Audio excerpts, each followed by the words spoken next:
Police ಆಯುಕ್ತರು ದಯಾನಂದ್ ಅವ್ರ ಜೊತೆ ನಿಮ್ಮ ಸಂಬಂಧ ಬಹಳ ಚೆನ್ನಾಗಿದೆ. ಸೊ ನಮಗೂ ಅವ್ರಿಗೂ ಇರುವಂಥ ಆಸಕ್ತಿ ಏನಂತಂದರೆ ಜಿಮ್ ಮಾಡ್ತಿದ್ವಿ. ಬೈಕಿನ ಒಲವು ಭಾರಿ. ಅವರು ನೆಕ್ಸ್ಟ್ ಲೆವೆಲ್. ಅವ್ರ ಥರ ಮಾಡೋಕ್ಕೆ ಕಷ್ಟ. ಅವರು ದಿನಕ್ಕೆ ಒಂದು ಸತಿ ಮಾತ್ರ ಊಟ ಮಾಡೋದು, ಕೆಲವು ಸತಿ 7-8 ದಿನ ಆದಮೇಲೆ ಒಂದು ಸತಿ ಊಟ ಮಾಡ್ತಾರೆ. ಚಿನ್ನಸ್ವಾಮಿ ಕ್ರೀಡಾಂಗಣ ಆ ಇನ್ಸಿಡೆಂಟ್ ಆದಮೇಲೆ ತುಂಬ ಅಪ್ಸೆಟ್ ಆಗ್ಬಿಟ್ಟಿದ್ರು. ಅವ್ರು ಯಾರ ಜೊತೆಗೆ ಟಚಲ್ಲಿ ಇರಲಿಲ್ಲ, ನಮ್ಮ ಜೊತೆಗೆ ಹೋಗಿ ಮಾತಾಡ್ತಿದ್ವಿ.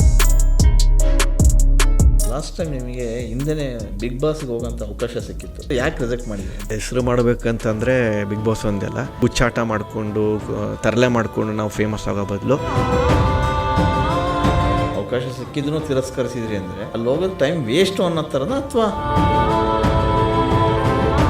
ಸಿನಿಮಾದಲ್ಲಿ ಇರ್ತಕ್ಕಂಥ ಸ್ನೇಹಿತರು ಬೇರೆ, ಸಿನಿಮಾ ಆಚೆ ಒಂದಿಷ್ಟು ನಿಮಗೆ ಭಾಳ ಆಪ್ತ ಸ್ನೇಹಿತರು ಕೂಡ ಇದ್ದಾರೆ. ಎಕ್ಸಾಂಪಲ್ ಹೇಳಿದ್ರೆ ಸ್ನೇಹಿತರು ಅಂದರೆ ನಿಮ್ಮ ಏಜ್ ಗ್ರೂಪ್ನ ಸ್ನೇಹಿತರೇ ಅಲ್ಲ ನಿಮಗೆ, ಯಾಕಂದರೆ ನಾನು ನೋಡ್ದಂಗೆ, ಯಾಕಂದರೆ ನಿಮ್ಮ ಇನ್ಸ್ಟಾ ಎಲ್ಲ ನಾನು ಗಮನಿಸ್ತಾ ಇರ್ತೀನಿ. ಸೊ ಎಲ್ಲೋ ಒಂದು ಕಡೆಗೆ ಫ್ರೀ ಸಿಕ್ಕಾಗ ಬೈಕ್ ತಗೊಂಡು ಟಕ್ಕನಾಗಿ ಹೋಗ್ಬಿಡ್ತೀವಿ. ಸೊ ಬೈಕ್ದೊಂದು ಎಪಿಸೋಡ್ ಐತೆ, ಅದನ್ನು ಹೇಳೋಣ. ಪೊಲೀಸ್ ಆಯುಕ್ತರು ನಮ್ಮ ಆಗದಂಥವ್ರು ದಯಾನಂದ್ ಅವ್ರ ಜೊತೆ ನಿಮ್ಮ ಸಂಬಂಧ ಭಾಳ ಚೆನ್ನಾಗಿದೆ. ಅವ್ರನ್ನ ಎಲ್ಲ ಕರ್ಕೊಂಡು ಹೋಗ್ತಾ ಇರ್ತೀರಿ. ಆ ಹಿನ್ನೆಲೆಯಲ್ಲಿ ನಿಮಗೆ ಒಂದಿಷ್ಟು ಬೈಕ್ ಕ್ರೇಜ್ ಜಾಸ್ತಿ ಅಲ್ಲ, ನಮ್ಮದು ಅವ್ರದ್ದು ಒಡನಾಟ 15 ವರ್ಷಗಳು. ಓಕೆ. ಹಿಂಗೆ ಅವ್ರಿಗೆ ಒಂದು ಬೆರಳೆಣಿಕೆ ಅಷ್ಟು ಸ್ನೇಹಿತರಿದ್ದಾರೆ, ಅದ್ರ ನಾನು ಒಬ್ಬ. ಅಂದರೆ ಏನದು, ಇವಾಗ ಸ್ನೇಹಿತರು ಒಬ್ರಿಗೆ ಸ್ನೇಹಿತರಾಗಬೇಕಂದ್ರೆ ಒಂದು ಇರೋವಂಥ ಹವ್ಯಾಸಗಳು ಆಸಕ್ತಿಗಳು ಒಂದು ಟಚ್ ಆಗಬೇಕು, ಅದು ಒಂದು ಇರಬೇಕು. ಸೊ ನಮಗೂ ಅವ್ರಿಗೂ ಇರೋವಂಥ ಆಸಕ್ತಿ ಏನಂತಂದರೆ ಜಿಮ್ ಮಾಡ್ತಿದ್ವಿ. ಬೈಕಿನ ಒಲವು ಭಾರಿ. ಓಕೆ. ಸುತ್ತೋದು, ಜಾಗಗಳು ನೋಡೋದು, ಕೆಲವು ಐತಿಹಾಸಿಕ ಇರುವಾಗ ಜಾಗಗಳು ನೋಡೋದು, ಟ್ರೆಕ್ ಮಾಡೋದು ನಾವು ಅವರು. ಸೊ ಹಾಗಾಗಿ ನಾವೊಂದು ತಂಡ ಮಾಡ್ಕೊಂಡಿದ್ವಿ ಬೈಕ್ ಒಂದು 10-12 ಜನ ನಾವು ಇದ್ದೀವಿ. ರಿಜಿಸ್ಟರ್ ಆಗಿದೆ. ವುಲ್ಫ್ ರೈಡ್ ಅಂತ ಒಂದು ನಾವು ಟೀಮ್ ಮಾಡ್ಕೊಂಡಿದ್ವಿ, ಅದನ್ನ ರಿಜಿಸ್ಟರ್ ಬೇರೆ ಮಾಡ್ಕೊಂಡಿದ್ದೀವಿ. ನಾವು ಎಲ್ಲ ಒಟ್ಟಿಗೆ ಸೇರಿ ನಾವು ಪ್ರತಿ ವಾರ ಒಂದೊಂದು ಜಾಗಕ್ಕೆ ನಾವು ಭೇಟಿ ಕೊಡ್ತೀವಿ. ಒಂದು ವೀಕೆಂಡು ಅಥವಾ ಹೈಕಿಂಗ್ ಇರುವಂಥ ಜಾಗ ಅಥವಾ ಇತಿಹಾಸ ಇರುವ ಸಂಬಂಧಪಟ್ಟಂಥ ಜಾಗ, ಒಂದು ಡ್ಯಾಮ್ ಆಗಿರಲಿ ಅಥವಾ ಒಂದು ಫೋರ್ಟ್ ಆಗಿರಲಿ, ಅದ್ರ ಬಗ್ಗೆ ಅಲ್ಲಿ ಹೋಗಿ ಅದನ್ನ ಹಿಸ್ಟ್ರಿನ ನಾವು ತಿಳ್ಕೊತೀವಿ. ನಮ್ಗೆ ಹೋಗೋಕ್ಕಿಂತ ಮುಂಚೆ ನಮಗೆ 1-2 ದಿನ ಮುಂಚೆ ನಮ್ಗೆ ಹೋಮ್ವರ್ಕ್ ಕೊಡ್ತಾರೆ ಮೇಸ್ಟರ್ ಥರ.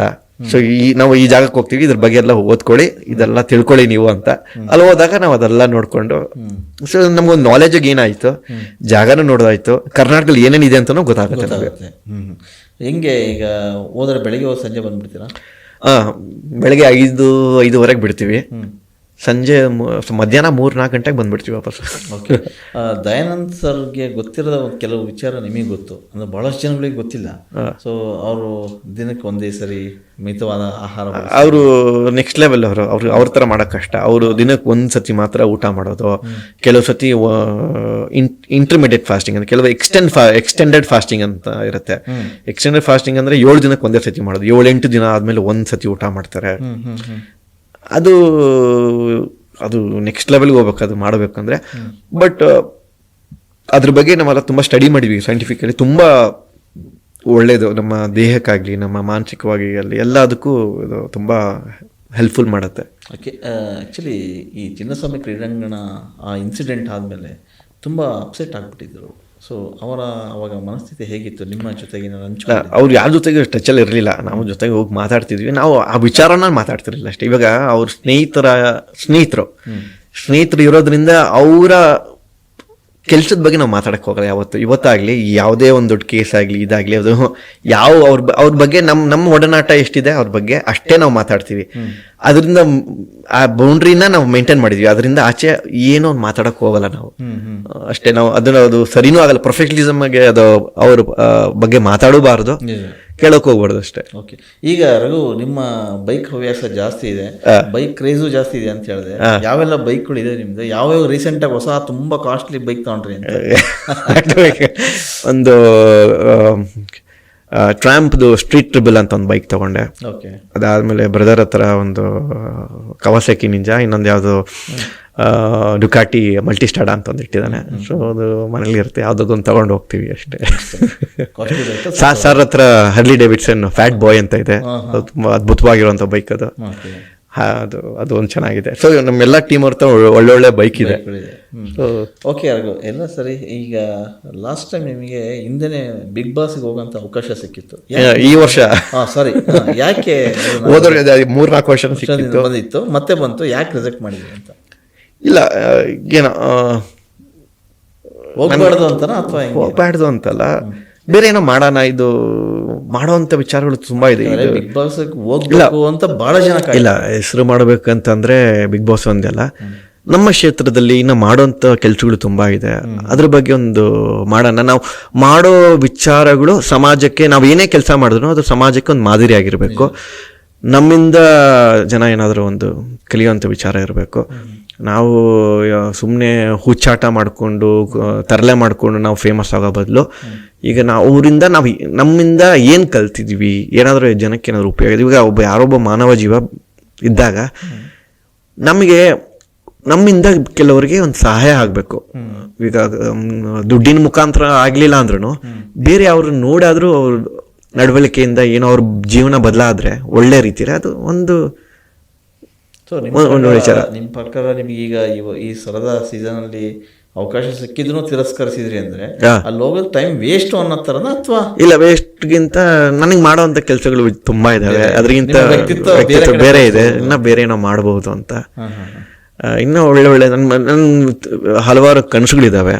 ಅದ್ರ ಬಗ್ಗೆ ಸ್ವಲ್ಪ ಫೋಕಸ್ ಮಾಡೋಣ, ಅದ್ರ ಬಗ್ಗೆ ಸ್ವಲ್ಪ ಕಾರ್ಯರೂಪಕ್ಕೆ ತರೋಣ ಅಂತ ಅಷ್ಟೇ. ಇದು ಒಂದೇ ಅಲ್ಲ, ಈಗ ನಮ್ಮ ಕೆಲಸಗಳು ಮಾತಾಡಬೇಕು ವಿಜಯ್ ಸರ್.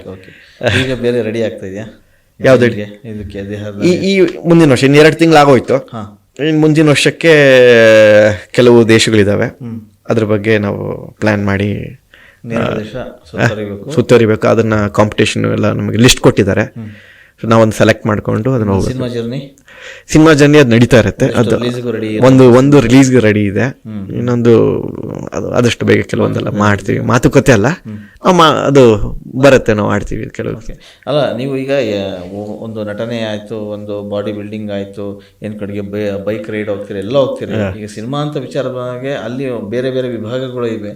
ಈಗ ನಿರ್ದೇಶನ ವಿಭಾಗ ಆ ಥರದೇನೋ ಒಲವಿದೆಯಾ ಅಂತ? ಇಲ್ಲ, ನೋಡೋಣ ಮುಂದಕ್ಕೆ ಏನು ಬರುತ್ತೆ ಅಂತ ಅದ್ರ ಮೇಲೆ. ಸೊ ಅದ್ರ ಬಗ್ಗೆ ಸದ್ಯಕ್ಕೆ ಸಿನಿಮಾ ಮಾಡಬೇಕು, ಬಟ್ ನಾವೇ ಒಂದು ತಂಡ ಆಗಿ ಮಾಡೋಣ ಅಂತ ಅಷ್ಟೇ. ಅದು ನನ್ನ ಕ್ಷೇತ್ರ ಯಾವುದಂತ ಗೊತ್ತಿಲ್ಲ, ಯಾವ್ದಕ್ಕೆ ಕೈ ಆಡ್ತೀನಿ ಅಂತ ಗೊತ್ತಿಲ್ಲ, ನೋಡೋಣ. ಕೊನೆಯದಾಗಿ ನಿಮಗೆ ಜೇನು ಕೃಷಿ ಬಗ್ಗೆ ತುಂಬ ಒಲವು, ನಿಮ್ಮ ತಂದೆಯವ್ರಿಗೆ ಒಲವು. ಅವ್ರ ಜೊತೆ ನಾವು ಸ್ವಲ್ಪ ಕೈ ಜೋಡಿಸ್ತೀವಿ, ಜಾಸ್ತಿ ಇಲ್ಲ. ಇಲ್ಲ, ನಾವು ಹೋದಾಗ ನನಗೆ ನಂಗೆ ಊರಂದ್ರೆ ಇಷ್ಟ. ನನಗೆ ಊರಿಗೆ ಹೋದಾಗ ಅಲ್ಲಿ ನಮ್ಮ ತಂದೆಯವ್ರ ಜೊತೆ ಕಾಲ ಕಲಿಯೋಕ್ಕೆ, ಅಲ್ಲಿ ಅವ್ರು ಮಾಡುವಂಥ ಜೇನು ಕೃಷಿ ಆಗಲಿ, ಅವ್ರು ಮಾಡಿದ ತೋಟಗಾರಿಕೆ ಆಗಲಿ, ಹಣ್ಣು ಹಂಪಲು ಆಗಲಿ, ಅದೆಲ್ಲ ನೋಡಿದಾಗ ನನಗೊಂದು ಖುಷಿ. ಅಲ್ಲಿದ್ದಾಗ ಆ ಲೈಫ್ ಒಂಥರ ಅಲ್ಲಿ ಆರಾಮಾಗ್ತದೆ. ಬೆಂಗಳೂರು ಬಂದ ತಕ್ಷಣ ಈ ಟ್ರಾಫಿಕ್ಕು ಜನ ಎಲ್ಲ ನೋಡಿದ ತಕ್ಷಣ ಒಂದು ಸ್ವಲ್ಪ ಗಲಿಬಿಳಿ ಆಗೋಗ್ಬಿಡ್ತೀನಿ. ಅಲ್ಲಿದ್ದಾಗ ಕಾಡು ಪಕ್ಕ ವಿಶಾಲವಾಗಿದೆ, ಅದೊಂಥರ ಅದು ಖುಷಿನೇ ಬೇರೆ. ಬೆಳಗ್ಗೆ ಎದ್ದ ತಕ್ಷಣ ಪಕ್ಷಿಗಳು ಎಲ್ಲ ಕೂಗಾಡ್ತಾ ಇರ್ತವೆ, ಎಷ್ಟು ತಂಪಾಗಿರುತ್ತೆ, ಇಂಪಾಗಿರುತ್ತೆ ಎಲ್ಲ. ಅದೊಂಥರ ಸ್ವರ್ಗ ನಮಗೆ. ಅದು ಬೆಂಗಳೂರು ಒಂಥರ ಹಿಂಗೆ ಚೋಕಾಗತ್ತೆ. ನಿಮಗೆ ಮಾಧ್ಯಮದಲ್ಲಿ ಕೆಲಸ ಮಾಡುವ ಆಸಕ್ತಿ ಇದೆಯಾ? ಹಾಗಾದ್ರೆ ಕರ್ನಾಟಕ ಟಿವಿ ಡಿಜಿಟಲ್ ಮೀಡಿಯಾದಲ್ಲಿದೆ ನಿಮಗೆ ಒಳ್ಳೆಯ ಅವಕಾಶ. ಆಯ್ಕೆಯಾದವರಿಗೆ ಉಚಿತ ತರಬೇತಿ ಕೊಡ್ತೀವಿ. ತರಬೇತಿ ನಂತರ ಕೆಲಸ ಮಾಡುವ ಅವಕಾಶನೂ ಕೊಡ್ತೀವಿ. ಈ ಕೂಡಲೇ ನಿಮ್ಮ ಮಾಹಿತಿಯನ್ನ ಮೇಲ್ ಮಾಡಿ.